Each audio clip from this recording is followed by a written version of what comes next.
Alors, je vais commencer par présenter très rapidement la structure pour laquelle on travaille. Donc, on travaille pour une bibliothèque de la ville de Paris et la ville de Paris a décidé de spécialiser certaines équipes dans l'accueil des personnes en situation de handicap. Donc, on a plusieurs bibliothèques qui proposent un accueil en langue des signes et deux bibliothèques, dont la nôtre, qui sont plus particulièrement tournées vers les personnes aveugles et malvoyantes. Notre objectif, c'est de travailler au maximum en inclusion, donc avec une mixité des publics. Et donc, on essaye de décliner les services qu'on propose à tous dans des versions accessibles aux personnes aveugles et malvoyantes. Donc, Abdoulaye va commencer par présenter les activités pour tout le monde, dont on détaillera l'accessibilité ensuite.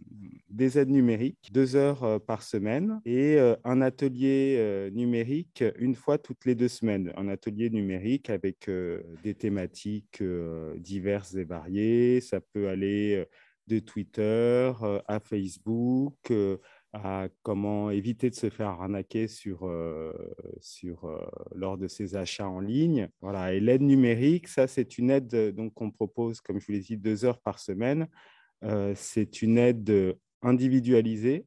Donc, on reçoit 4 personnes, puisqu'on est 2 collègues à l'assurer sur ces 2 heures. Chaque personne bénéficie d'1 heure pour cette aide numérique.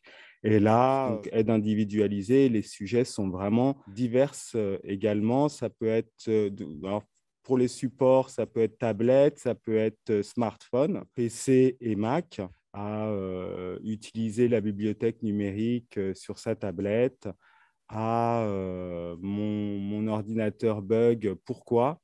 Alors, on ne fait pas, par contre, de hard, quoi, tout ce qui est réparation, etc. On ne fait pas, mais j'allais dire que ce qu'on ne propose pas s'arrête là, en fait. Pour tout le reste, on est en mesure d'assister les personnes, sachant qu'on prend connaissance quand même de leurs difficultés en amont lors de l'inscription et qu'on en discute avec eux et qu'on a le temps de préparer en amont. Donc, voilà pour l'aide. Ce qu'on fait globalement, on fait aussi des ateliers plus ludiques en direction aussi bien des jeunes que des adultes. Et donc, les publics accueillis sont souvent des seniors. Voilà, les publics, beaucoup de seniors, oui, il faut l'avouer, enfin, il faut l'avouer, il n'y a rien à avouer, mais c'est surtout des seniors, quoi. Quelques primo-arrivants, ça nous arrive aussi, mais essentiellement des seniors, on va dire à partir de 50 ans. On essaye d'en décliner un maximum pour les proposer aussi aux déficients visuels. On propose autour de la lecture. On est souvent sollicité, puisque les personnes connaissent la bibliothèque pour lire, et puis à un moment, on n'arrive plus à lire. Donc, c'est là qu'on s'adresse aux bibliothécaires pour savoir quelles sont les solutions. Donc, on va proposer une découverte des lecteurs d'ESI, mais aussi d'applications, prendre en main ces outils. Donc, on propose de les tester sur place et aussi, on peut, pendant quelques semaines, voir si ça correspond bien à la personne avant un éventuel achat. Ça permet aussi de revenir, reposer ses questions, etc. On propose aussi, du coup, dans le cadre des activités autour de la lecture et du numérique, un accompagnement au téléchargement depuis les plateformes dont on a déjà parlé donc plus tôt ce matin. Ça peut être EOL, la BNFA, ça peut être une aide pour l'inscription sur ABC. Et ça peut aussi être une découverte de la bibliothèque numérique pour les plus experts de nos usagers.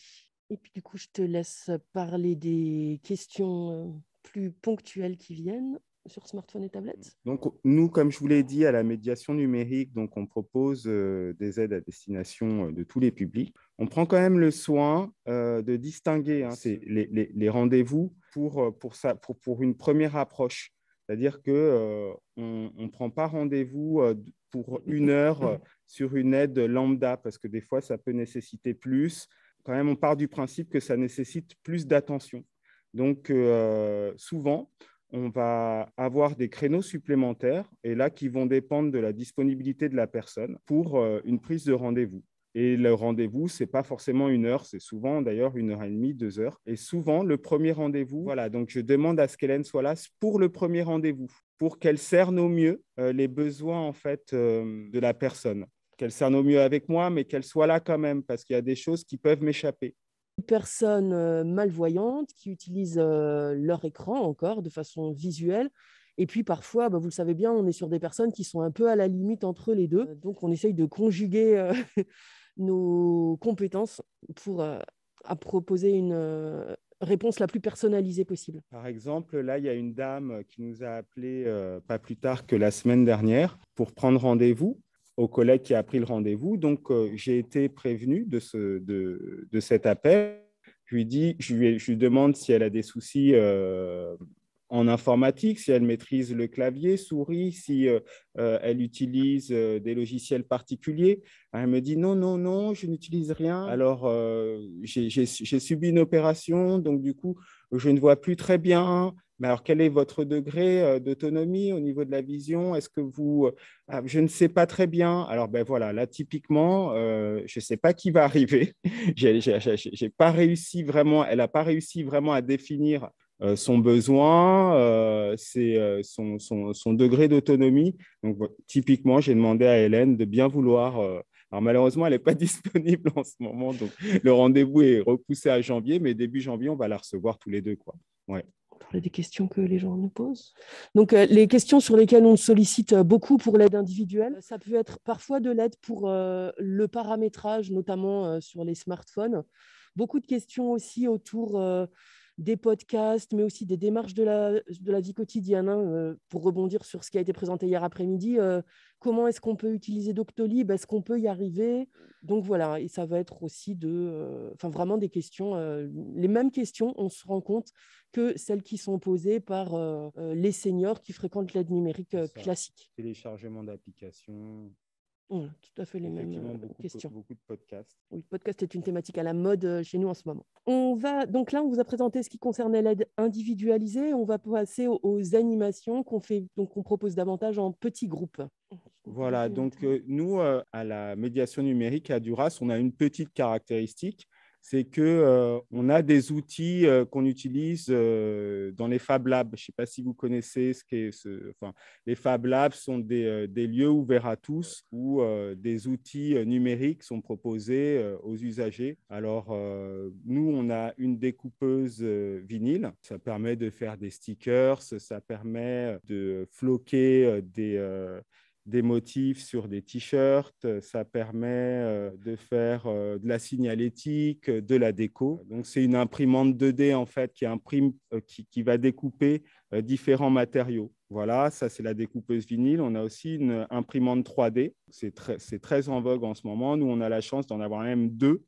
Et donc, on propose des ateliers très régulièrement autour de ces machines. On les a aussi proposés à tous les publics et aux personnes malvoyantes. Là, le but, c'est un peu de réduire la fracture numérique dont on parle beaucoup. Les imprimantes 3D, c'est quelque chose dont tout le monde parle, mais on ne sait pas forcément ce que c'est. Donc, la séance, le but, c'était vraiment que tout le monde puisse se faire une idée de ce que c'est, de ce qu'on peut produire avec, même si après, en tant que déficient visuel, on ne va pas pouvoir manipuler le logiciel qui lance les impressions 3D ou la découpe vinyle. On va aussi proposer des séances plus basées sur des échanges de pratiques, où nous, on arrive et on va présenter, par exemple, dernièrement, on a acquis 2 loupes électroniques à la bibliothèque.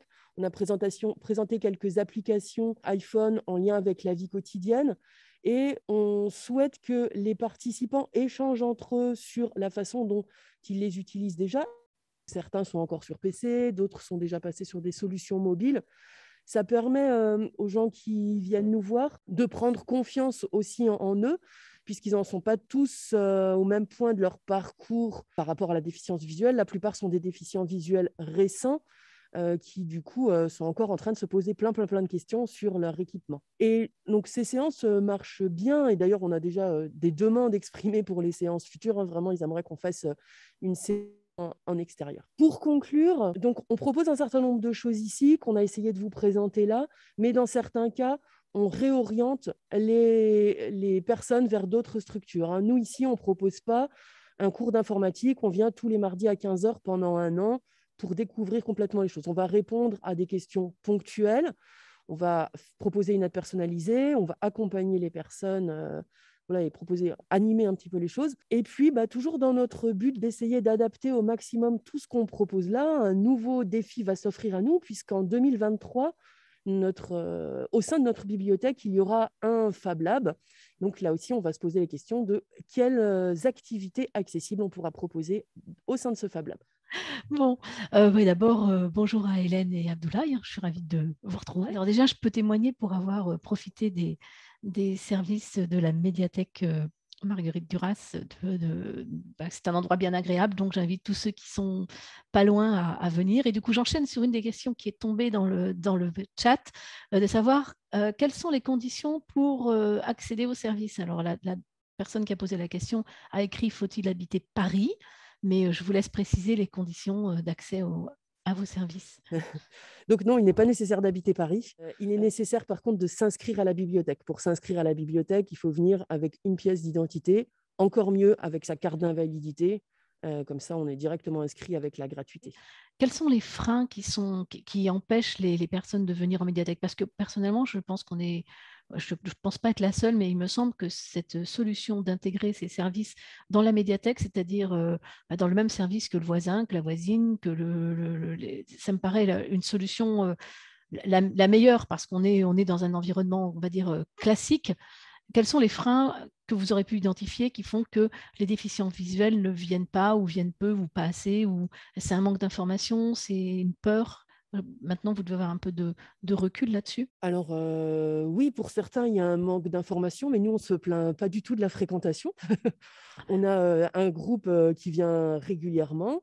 On a aussi des gens qui viennent ponctuellement quand ils ont un besoin. Après, oui, on pourrait accueillir plus de monde, mais on ne se plaint pas du tout de la fréquentation qu'on a pour l'instant. Effectivement, les gens découvrent beaucoup le service par bouche à oreille, j'ai l'impression. Pour certains, c'est simplement des gens du quartier qui habitent autour de la bibliothèque et qui, souvent, c'est des problèmes visuels qui arrivent avec l'âge. Voilà, donc dans l'idéal, en fait, c'est des personnes du quartier qui connaissent déjà la bibliothèque et qui, du coup, vont venir nous voir les livres traditionnels et l'écran et la souris de façon traditionnelle.